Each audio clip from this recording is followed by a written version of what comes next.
and welcome here to TalkFCB, and welcome back to the channel here today, guys, where we are going to be talking more about Barca's vital win at the weekend in La Liga over Alaves. We're going to be talking about the impact shown by Frenkie De Jong on the day, and also the magic, the pure magic from Lamine Yamal. And of course, we also have the very latest news on deadline day, as the Nico Gonzalez to Man City deal could prove to be a big one for Barca. All of that is on the way, guys. I hope you're doing well. Now let's do this. But first of all, guys, today's video is coming to you courtesy of Manscaped. Now that is very, very important ahead of what's to come, because next Friday, do not forget, it is Valentine's Day. Now, preparing for that day, it's almost as important as preparing for a Champions League final. You have to get yourself fully match fit, fully match prepared,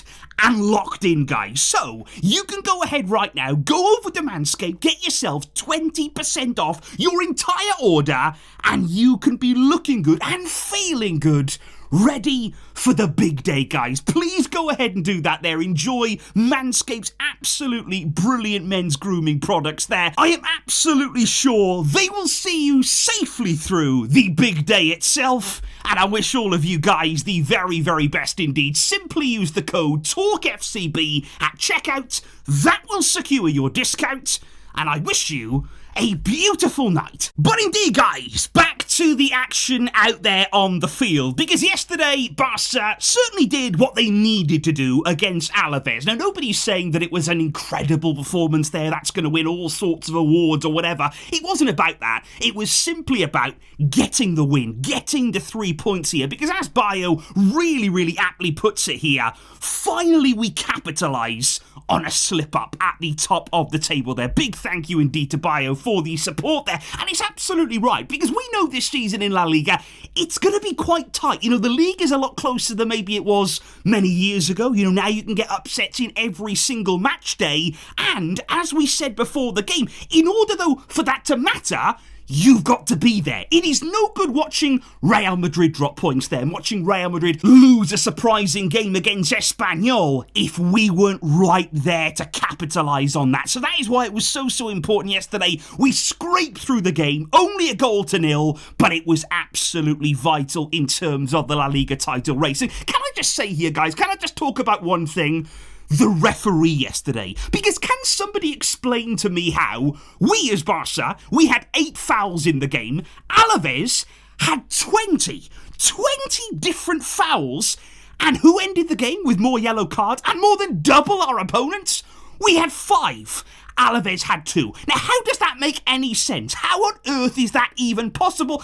And I'm just sick of it now in La Liga. I am sick of the officiating that we see on a regular basis. It is such a poor standard of refereeing. And you see it when Rafinha comes off the field yesterday. He was fuming. He was absolutely fuming there. Not even Hansi Flick could calm him down on the sideline. And Rafinha, actually, it's been picked up by the microphones there. What he said was, you've got to say something to them too. You've got to say something to them, not only to us.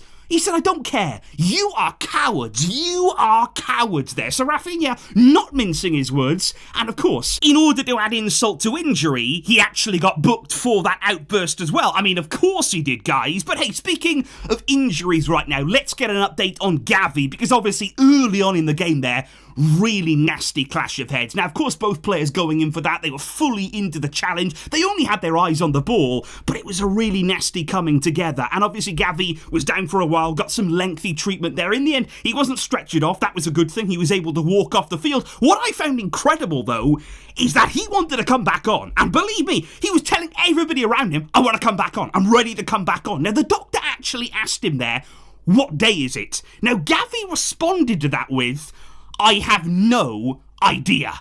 And that is extraordinary. And yet he still wanted to come back on. But I am really, really glad here that Hansi Flick sort of took him aside. Rafinha as well was talking to Gavi and basically saying, look, you can't make that call. It is up to us here to take you out. There's lots of course, concussion protocols in the game. Absolutely right as well. You cannot be too careful with these head collisions. Now, Gavi, during the game, was actually taken straight to hospital. Apparently, in the hospital there, he was actually watching the game, though. I mean, Gavi, he bleeds Blaugrana. This guy absolutely loves this club, and I love that about him there. But the good news is that he was given the all clear to return home. He was absolutely fine, but the club will continue now to monitor him, of course. That is very, very important, and let's hope that he will be all okay to return as soon as possible when it is safe to do so. But why don't we move on to the game itself there, the important finer details of this one out there, guys, because let me just say again, I think Hansi Flick here, with his subs in this match, he deserves real credit yet again, and we've seen that quite a few times recently whereby he's been able to impact the game. Obviously, we didn't start in the way that we wanted. It wasn't the ideal performance from Barca, and what he's not afraid to do is to really spice things up. And early in the game as well, making two big changes at half-time. He does not hang around. He's not scared to take players off if things aren't going well. And again, the players that came on that really did have that impact, that is really, really nicely done from Hansi Flick. But let's talk first of all about Eric Garcia then. We're going to talk about Frenkie, of course. Eric maybe won't get as many of the headlines, maybe won't get as much attention or praise, but I think his introduction, it was also very, very important for Barca. I think he really changed the game very positively for us, particularly, of course, in that build-up from the back. And it's really interesting when you look at it here, the fact that he came on for Ronald Araujo. Now, in terms of the two players there as centre-backs, obviously on paper, you'd think, well, Araujo, he's head and shoulders above Eric Garcia as a centre-back there. In terms of his attributes, in terms of his defensive qualities, of course he's the better defender. But it all depends on the kind of game, doesn't it? It all depends on really what you're being asked to do. Because obviously, if you're up against dangerous attacking players, if you're going 1 versus 1 against really, really good attacking players, then obviously Araujo, he's your man over Eric Garcia. You want him out there and you don't want Eric. But in this kind of game, I think Eric Garcia is perfect. And the thing about this is, in La Liga, especially at home, how many of these games do we come up against? Maybe not the best strikers, not the best attacking players, but our biggest problem is breaking these teams down. So these are opportunities here for somebody like Eric to come into the team, help in our build-up. We know how good he is at stepping out with the ball, seeing a pass. He's really, really comfortable with the ball at his feet, much, much more so than Araujo, of course.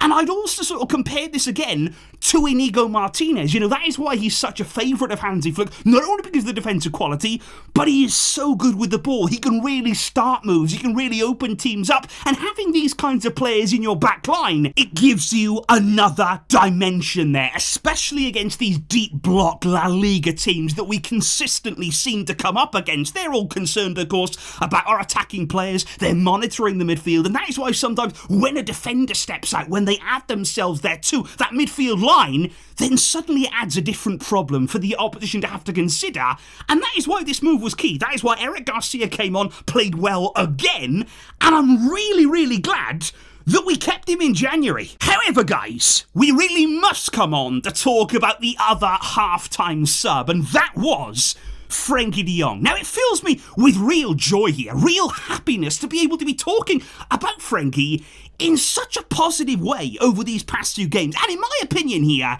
he's been gaining prominence in this team. Because obviously, at the start of the month there again, he was kind of out of the picture again. He's on the bench for the entire game against Real Madrid. But after that then, he starts to impose himself a bit more. He plays the full 90 against Betis. He comes on again at half-time against Getafe, makes a bit of an impact. He came on against Benfica. He started the game and scored against Valencia, played the full 90 against Atalanta, and then again, he's called upon at half-time to replace Casado, and he comes on and he improved us. There is absolutely no doubt about that there. And I want to listen to actually what the Alaves coach said after the game. He said Barca were much better in the second half. He said especially, though, since Frenkie De Jong came on. He said them having a player who can drive the ball like him, that's when they started to break the lines and generate more chances.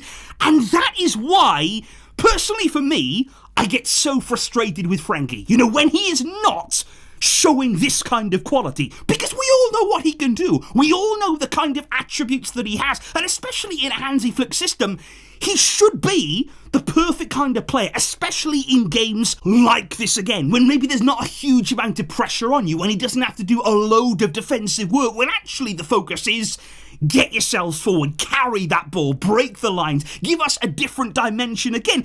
And he was brilliant at that. And that is what I want to see from Frenkie. For me, in the past few weeks, he's got more urgency about his game. You know, when he receives the ball now, he's looking to do something with it. He's got his head up. He's certainly there able to carry the ball. He's able to play the ball. He was incredibly precise yesterday with his passing as well. That is really, really important. Not giving it away cheaply, not actually turning the ball over there. He's much, much more focused these past few weeks, and that is exactly what Hansi Flick has been crying out for. I think he left Frenkie out of the team to get a response. He wanted to see more from him. He was very open in saying that, look, we need more. We're demanding more in our midfield. This is the kind of Frenkie De Jong that we want to see. And of course, we want to see it put forward consistently. We've got to keep counting on him. We've got to keep seeing him in the team and providing these kinds of displays. But it's a real step in the right direction. We want to see Frenkie having an impact on games and ultimately grabbing games by the scruff of the neck. You know, he's got the quality, he's got the ability to carry us forward on his back at times. Let's see this more. Now, let's kick on and continue this for the rest of the season. But of course, guys, make no mistake about it, the MVP of yesterday's game, it was Lamine Yamal. I mean, this young man is on a different level. Can we talk about that dribble? Can we just talk about the elegance, the beauty of that dribble early on in the game there, 4 minutes in from Yamal? I mean, Alaves must have been thinking, what on earth have we got in store today? Because he picks up the ball there and he's running rings around them. He goes past 1, 2, 3, 4, 5, 6, 7 players there. I think there was a player in there that actually got done by Yamal twice. I mean, he didn't know whether he was coming or going. It was absolutely incredible. And he's just a joy to watch there. And it's the way that he never loses that focus. You know, he never loses any elements of that calmness about his game. He's willing to just keep picking the ball up, keep chipping away. And it's almost as though nothing can faze him. He will keep going. He will keep trying to beat his man over and over and over again.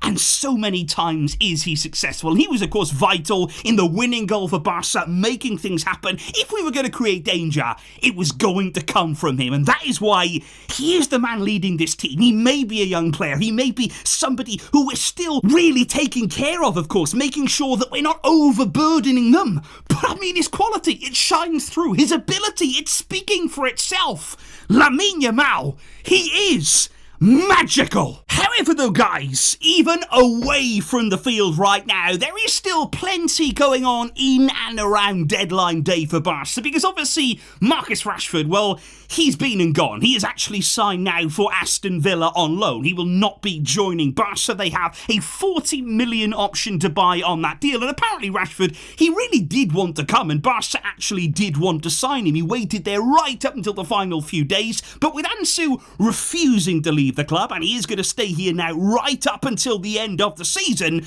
the deal was unable to happen there. And I never really liked the idea, I've got to be honest, guys, of those Rashford wages. It seemed like a big amount to pay to bring somebody in on a loan deal. You know, you don't want to outlay millions there on a player that's not even in your future. Villa there will pay around 75% of Rashford's wages. Now, could Hansi Flick have unlocked him at Barca? I mean, it's possible. You know, Flick is a very impressive coach, but I guess we'll never know now. And I will be interested to see how he does, though, Rashford, under Unai Emery at Aston Villa. But hey, guys, the big deal from today is all going to be surrounding Nico Gonzalez. Now, this is a young man, by the way, I really did like. When he broke through at Barca, I really did like the kind of profile that he was. He was quite a unique profile at the time in that Barca midfield, and I do have a feeling that maybe we gave up on Nico a little bit too soon, I've got to say. Obviously, at the time, we had many exciting midfielders coming through. We also had established ones in the first team. But I think since Nico's joined Porto, I mean, he has gone from strength to strength. He has really added to his game there. He's impressed everybody in Portugal,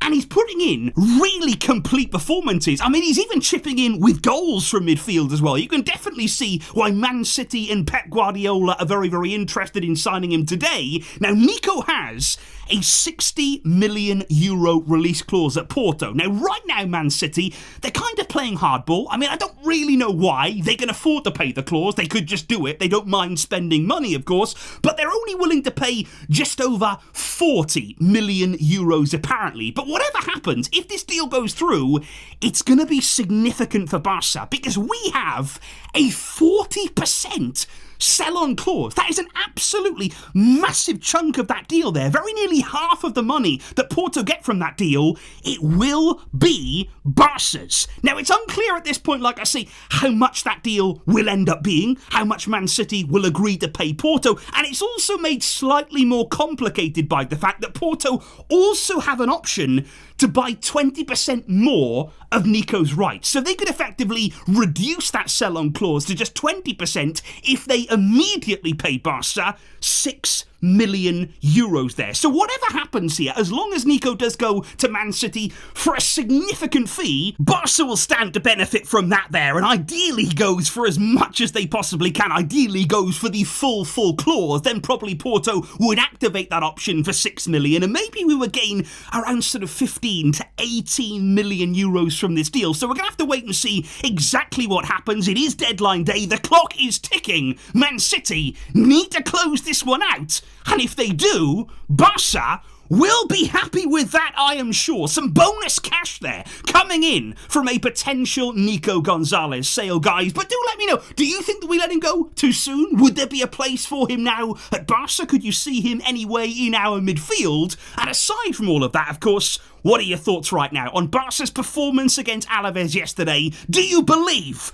that we can still win La Liga, guys? Let me know all of those thoughts in the comments down below. Do not forget to check out all of the Manscaped savings. Save 20% off your order ahead of Valentine's Day with the code TalkFCB. Thank you indeed, guys, for all of the great support. But until next time, as always, Vejska, Real Barca.